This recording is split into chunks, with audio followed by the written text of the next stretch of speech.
So I often get questions from patients or all of you watching here on YouTube and my Fertility TV channel about confusion if you're getting your period or if this is just what we call implantation bleeding, that mysterious magical implantation bleeding. And actually I got that exact email with tons of basal body temperature charts this week, which is why I'm coming to you to answer this exact question. So in this video, I'm going to be talking about common pregnancy symptoms and how to differentiate those from those that come with your period.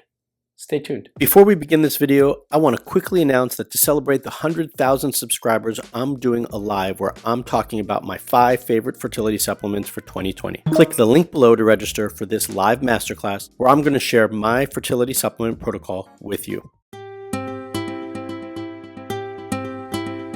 So hi, I'm Dr. Marc Sklar, the fertility expert. I work with couples from all over the world, helping them get pregnant naturally. If you're trying to get pregnant, then subscribe and hit the bell so that I can help you too. So this is a very common question that I get asked. Implantation, bleeding, or spotting. What does it look like and am I having it? And actually this exact week, I've been going back and forth with one of my awesome followers and community members and tribe members, because she's had all of these symptoms and signs, including all the shifts that we like to see in her BBT. And she was wondering if she was actually pregnant or not. And so that is the spark, if you will, for the details of this video. So the important thing, or one of the important things I should say, there's many when it comes to this, that we should recognize is that implantation, spotting, or bleeding does not happen for all women. It does happen for some, but it's not a must. You could still be pregnant without it, and you still might have spotting or bleeding around that same time and actually might not be pregnant. So I know that sounds confusing, but hopefully by the end of this video, when I give you all the more details that are involved with it, it will all make a little bit more sense for you. So what are the signs, if you will, of implantation? One of the first ones, and a great one, especially if you are already tracking your basal temperature, as I alluded to earlier, is your BBT, or your basal body temperature charting. You might actually see a dip in your temperatures in the luteal phase, somewhere between 6 days to 10 days post. I do have some women who might see that dip a little bit later, but I don't find that to be as common. I do mostly find that it happens somewhere between day 6 and 10. Implantation usually does start to happen around 6 to 7 days, maybe 8 days post ovulation. And so that would be when we'd expect to see this dip in the basal temperature chart like I'm describing. So your chart would go up, and then as you're going across in the luteal phase, 6 to 10 days into it, you'll see a drop before you go back up. So the other symptom of implantation is implantation spotting or bleeding, which I mentioned earlier. Now, not every woman will get this around implantation, and quite frankly, I don't see this that often. But if it does happen, it will be typically more spotting than bleeding. You're not really going to have like a full bleed. You're going to have more of just like a little spot where you might just need a liner or nothing at all to manage it. Timing of the implantation spotting typically will happen post-ovulation, obviously, but more so 6 to 10 days beyond. So implantation starts to happen somewhere between day 5 and 7. And so implantation spotting, I tend to see, if I'm going to see it, somewhere around day 6, 7, 8, 9, 10. It can go as long as day 12. I don't see that often. And the woman who reached out to me this week, when I saw the signs for her, that happened, it was 8 days post-ovulation. So there is a window of time that can happen in. Obviously, with any bleeding, color is always a factor, and this is no different. Considering that it's spotting, we will tend to see it be lighter or brown. I have had patients remark that it has been almost every shade of red, but typically we will see it be more on the lighter red or brown spotting as well. So anytime we talk about any type of bleed, we do talk about quantity of the bleed. And because this is spotting, it really shouldn't be a lot. It shouldn't be like a big bleed or a heavy bleed. On rare occasions, I have seen patients who have had a heavier implantation bleed, but it will only happen for a short period of time. That will only happen for about a day or less. And that really brings us to the timing factor of this, like how long will it last, the duration of it. And implantation spotting really should not last for a long time. Typically, it will just last for a couple of hours, or it might just be a moment in time, but really not more than a day. Again, on rare occasions, I have seen it go beyond a day, but typically it would just be for that day or part of it. So another symptom of implantation is cramping. Now, cramping could be a sign of all sorts of things. We could see cramping at ovulation. We could see cramping at implantation. We could see cramping at menstruation. You can also get cramping if you're pregnant. So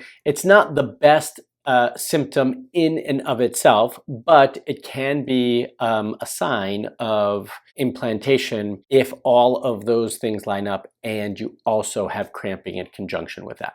When we start talking about pregnancy symptoms and can the symptoms you're experiencing post-implantation and towards the end of the luteal phase be signs of pregnancy, I really don't like to rely on the pregnancy symptoms that you'll read about on Dr. Google. Yes, do they happen? Absolutely. But can you be pregnant without any of those symptoms? 100%. I do find that the symptoms are more intense and happen more frequently, the pregnancy symptoms, mind you, is what we're talking about at this point, when patients are on progesterone. And if that is the case, that's also another reason not to trust it. Progesterone will mimic or replicate and produce those signs and symptoms that you might have when you are pregnant. But because you're taking progesterone, they're not the most trustworthy of symptoms. So we take it with a grain of salt.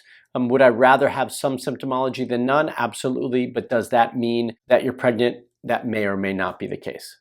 One of the other things for us to take into account when we're talking about progesterone is this association with spotting or bleeding. So we were just talking about implantation spotting or bleeding. I do find that with patients who are taking progesterone, and specifically the vaginal suppositories or the vaginal medication, the cream essentially, that we're talking about with progesterone, that can and often does irritate the vaginal lining and the cervix itself. And I do find that irritation actually causes spotting or bleeding for many women. So if you are one of those women who are spotting and bleeding and you're taking progesterone, just be mindful that that's probably coming from the progesterone and not from implantation. I'm not saying it's a bad thing, but progesterone usually stops the bleeding, doesn't usually cause implantations, spotting or bleeding. So just take that into account and just know where that's coming from, because that's very common as well. So what are signs of having a period and not implantation or not pregnancy? Unfortunately, some of these things do look the same and can mimic one another, but a period, you could have your spotting or bleeding will be closer to your time of menstruation, right? So it's not going to happen, a week before. You're more likely to have that bleeding days leading up to menstruation, and hopefully that's spotting and it's not just bleeding, and that it should typically be darker, be more clotty, if you will, and you'll start to see that association more so with menstruation.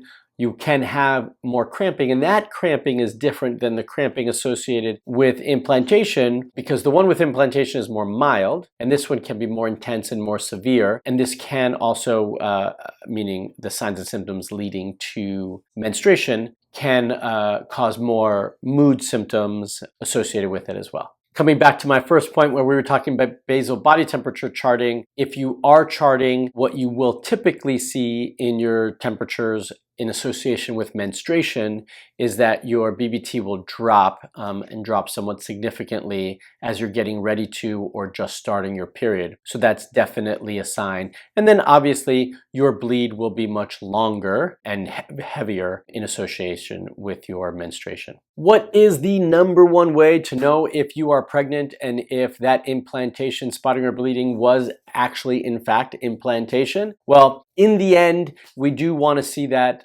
with a pregnancy test. So you can do a home pregnancy test. I don't recommend doing these personally until you are a day or two past your expected menstrual date. I do know that many women like to do these early. I'm just not the biggest fan of it, and I prefer to wait till afterwards, until a missed period, so that you know for sure that all of those things line up. But the best way is to take a home pregnancy test. Once you do get a positive home pregnancy test, then my recommendation, and something I always do with all my patients, is we do blood work. I want to know what the actual number of your HCG is. It's not enough for me to know that it's positive or negative. I want to know what that number is. I also want to know what your progesterone number is, because that's also important for me. And I will typically test those again 2 days later, because we want to see that the progesterone is maintaining at a good level or increasing, and we certainly want to see that HCG roughly double in that same time frame. So that is by far the gold standard, and that's what I always recommend if you for sure want to know if you are pregnant.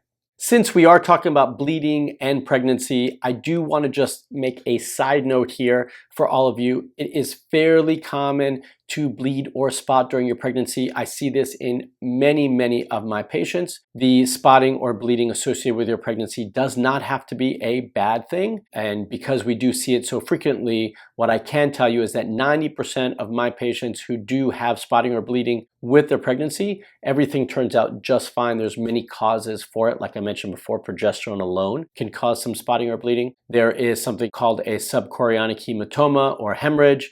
Sounds scary, but usually those turn out just fine. And I'm not going to go into all of those details right now. I just want you to know that spotting or bleeding in your pregnancy is fairly common. So don't get overly concerned about it, but definitely reach out to either your fertility specialist or your OBGYN so that they can just make sure that everything is going well, as I hope it would be. Okay, so now that all of you understand a little bit more about implantation, spotting, the signs and symptoms around implantation and menstruation, that was a lot of information, right? But now that we got that out of the way, let's figure out why you're not getting pregnant. I want you to know why. So let's find out why, shall we? The most common diagnosis that people reach out to me for is the dreaded unexplained infertility. No one likes to hear we don't know why you're not getting pregnant, especially me, because I don't believe in that diagnosis. I don't like it and I don't want to hear it. And you shouldn't either. You should want to find out why and get answers for why things have been difficult for you on this journey, right? So for all of you who do want to know why you're having troubles with getting pregnant and you're not satisfied with an unexplained infertility diagnosis, I've got the training for you. It's my Unexplained Infertility, Explained Fertility seminar for all of you. So it's about time that we get answers to those questions and we start to understand why you're having these problems. And for me, the only reason that anybody ever gets diagnosed with unexplained infertility and gets put into that category is because somebody hasn't cared enough or wanted to look deep enough to figure out why you're not getting pregnant. Well, the somebody who does want to figure it out is me, and I want to help you to figure that out as well, which is why I created this seminar for you. This is my free training to help you figure out why you're not getting pregnant and start to get answers. If you want answers, then sign up and register for my free training. All you have to do is go to this link right here. You can also get the link down below in the description, or you can just go to marksklar.com/unexplained infertility. That's right. If you're listening and you can't click on anything, just remember this, marksklar.com/unexplained infertility, or just click right there. Remember to click the link below to register for the live training coming up where I'll be sharing with you my 5 favorite fertility supplements to get pregnant in 2020. Did you like this video? If so, give me a thumbs up. Also, comment below. Let me know if you have any signs and symptoms of implantation or if you've been diagnosed with unexplained infertility, because I want to know. And if you have not subscribed to my YouTube channel, you have to do that so I can help you get pregnant. So click on the bell so that you can subscribe. And once again, if you want that training to help you figure out why you've been diagnosed with unexplained infertility, then just click right here. Okay, until next time, stay fertile.